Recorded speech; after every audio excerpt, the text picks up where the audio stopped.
Est-ce que 7% c'est la nouvelle norme dans les entreprises? On voit que chez Total ça marche, pourquoi ça ne marcherait pas ailleurs? C'est un tout petit peu au-dessus de l'inflation. C'est bien au-dessus de l'inflation. On est sur des prévisions, l'INSEE 6,4 en décembre. Ah oui, non mais attention, c'est pas comme ça qu'on regarde l'inflation. Ah. On la regarde sur l'ensemble de la période. L'inflation 2022 hors tabac, elle est à 5,3 et elle est prévue à 5,4 et elle est prévue en 2023 à 4,3. Les gens s'en fichent, hein, les gens regardent pas ça. D'accord. Mais enfin, quand on fait des négociations sérieuses avec du dialogue social, on n'est pas uniquement sur le ressenti populaire, on est sur des chiffres. C'est pas l'inflation du mois de septembre sur 12 mois qu'on regarde. Voilà. Non. Si les gens demandent 7, c'est qu'il y a une raison. Bon bref, tout le monde demande 7. Bref, de toute façon, on n'est pas à 7 d'inflation. Dire que ce serait la norme, ça veut dire qu'on revient en 1982. Si c'est une norme, ça veut dire qu'on indexe les salaires sur les prix.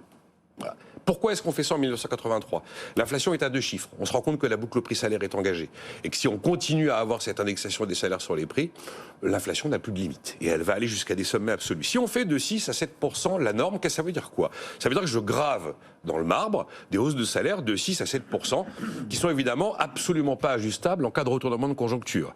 Et ça veut dire que je risque un choc violent de compétitivité qui hypothèque l'avenir. Parce que si la conjoncture se retourne, mon salaire qui a augmenté de 6%, il ne bouge pas. À l'inverse, on oppose capital-travail, on oppose dividendes-salaire.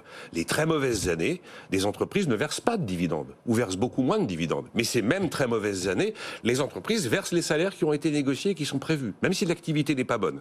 Et donc, la crainte, en fait, de la boucle prix-salaire, c'est probablement ce qui a principalement motivé le bouclier tarifaire du gouvernement.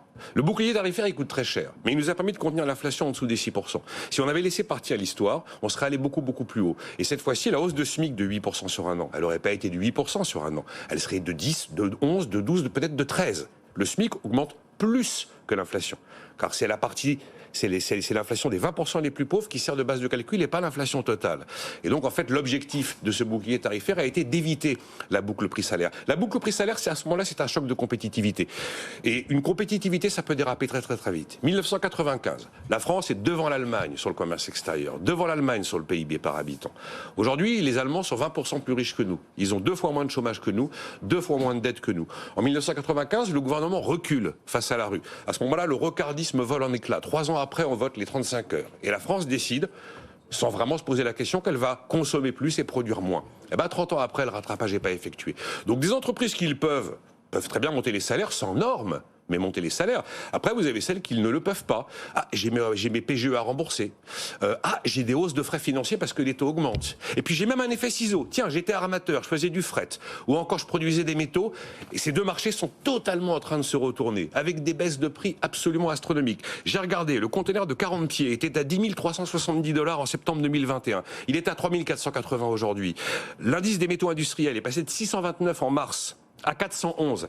Ça veut dire que vous avez des salariés qui sont dans l'immédiateté, qui constatent une inflation dont on leur parle tous les jours et qui considèrent légitime d'avoir une hausse de salaire. Et vous avez un marché futur qui est en train tout simplement de décliner avec l'effet rente et super profit qui va s'éteindre. C'est pour ça que l'idée d'avoir une norme est juste totalement impossible. Maintenant, ça se fait entreprise par entreprise. Ce sera peut-être 7% chez Total, ça a été 5% chez Air France.